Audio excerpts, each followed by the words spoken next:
Johnny Mac with your daily comedy news. It's Sunday. I'm sad because the Lakers show is over. No more Winning Time on HBO. But soon we might have even more basketball comedy. This from netsdaily.com, your home for comedy news. Ronny Chieng will play the general manager of the Brooklyn Nets in an unnamed comedy series being developed for Hulu. Nets Daily says the Nets are cooperating in the production. The NBA will have to sign off. No details on the show's concept or timing, but a report out of Hollywood suggests it'll shoot in late July. What is this called? Losing Time? I'm so excited for the George Carlin documentary. Well, I'm excited for you. I've seen it. I know how awesome it is. That's out Friday on HBO. The other day, the New York Times did a big article about George Carlin. They reminded us that during the pandemic, Carlin drew attention for a routine from 1999 in which he suggested that a childhood spent swimming in the polluted Hudson River was the reason he didn't catch polio. Kelly Carlin explained that some viewers concluded wrongly that her father would have opposed coronavirus vaccine.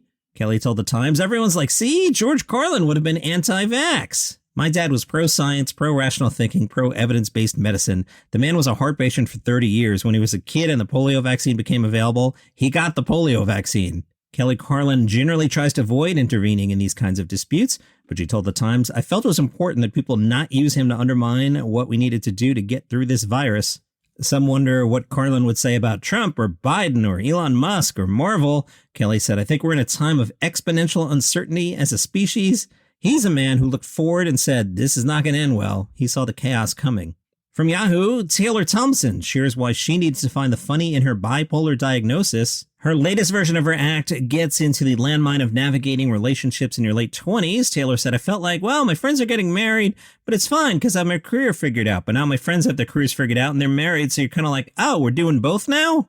She also talks about being diagnosed with bipolar disorder. She jokes, when I got diagnosed, they started listing names. You know who else is bipolar? Selena Gomez. And I was like, that does make me feel better. She's very pretty. Okay, I'll be bipolar. It took me a long time to accept that I needed to figure out something that worked for me because I had tried getting on antidepressants a few times over the years. It didn't work out. And I would give up and I would just go, I'm fine. I'll just be really healthy. As long as my relationship's working, I'll be fine.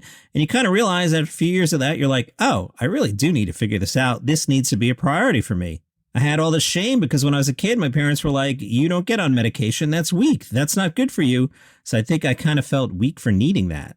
I was surprised that I felt embarrassed when I first found out because I think I'm very open-minded. I have friends who have bipolar and you never judge your friends. You never felt like that was a big deal. But when it's you, you somehow realize you have all this deeper stuff from when you were a kid. Steve Harvey chimed in on the slap. We're going to hear from everybody on the slap. Okay, Steve Harvey, what is your take? He told Deadline, I'm a Christian, but I'm really undeveloped. I don't have high-level Christianity. On a scale of 1 to 10, I'm like a 2. That's the level of Christianity I can work on. If you slap me, if you sit back in your seat, Jada will have to move out of the way. That's the kind of Christian I am. Mike Birbiglia was asked, is it tough when you're pegged as a celebrity, but people can't place you? Birbig said, yeah, it is.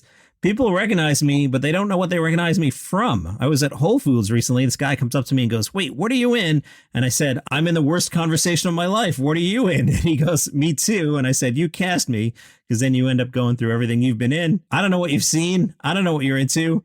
I'm a niche comedian. People come to see me for a very specific type of comedy experience. And sometimes people will go, I hope you make it. That happened to me years ago when I was off Broadway performing Sleepwalk with Me. After the show, I'm standing in front of the theater. There's a big picture of my head. And this woman goes, I hope you make it. And I'm like, I think this is it. I'm not aspiring for a lot more. Howie Mandel sounds very sad. This from MovieWeb. Howie said, I never dreamed there'd be a moment where I could list people who are just gone. I remember being in a room with every one of these people, and there was such a sense of invincibility. Now the silence is deafening. There aren't words to describe the losses. I absolutely loved Gilbert Gottfried. He was the sweetest.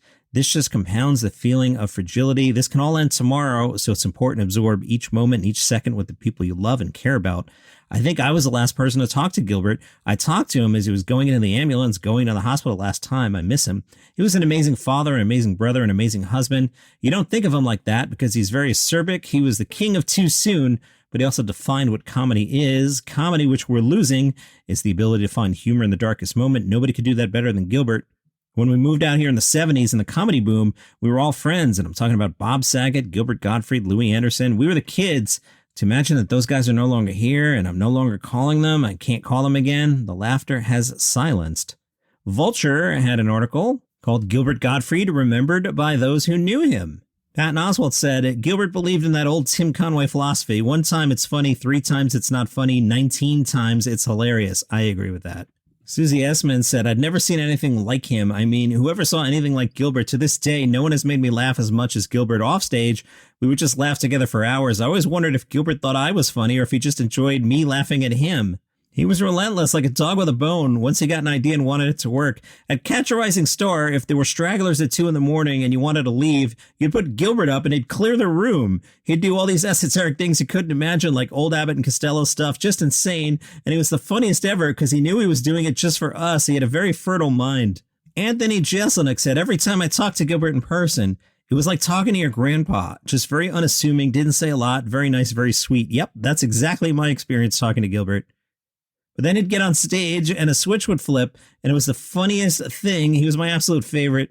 It wasn't like, oh, let me repeat this joke to you. It was just the way he screamed it out with such confidence that just completely blew me away. He was never like, oh, aren't I edgy? With the voice, he almost made it sound like he had to tell the jokes, like he was the medium that the jokes lived on through until today. Everybody loved him, and comics love to hate each other. Patton Oswalt said, what every comedian does whenever there's a horrible tragedy, the first thing that goes through our heads is, where are all the most inappropriate jokes? Most of us are happy to have those go by in our heads. Gilbert wanted to say them out loud. He thought it was all part of the fun, which made him more dangerous. In all of the loudness and all of the abrasiveness, there's a gentleness, and it totally matched up with how he was off stage. I know the basic cliche is, in real life, he was a very shy, gentle person, but that kind of matched up with the loud, abrasive guy on stage. There's a form of shyness to put up a level of a wall with the vocal volume and eyes closed and characterization. There's still a gentleness and a playfulness to what he's doing. He's truly having fun. A lot of my favorite things, this is Patton Oswalt speaking, were just Gilbert telling old jokes on stage.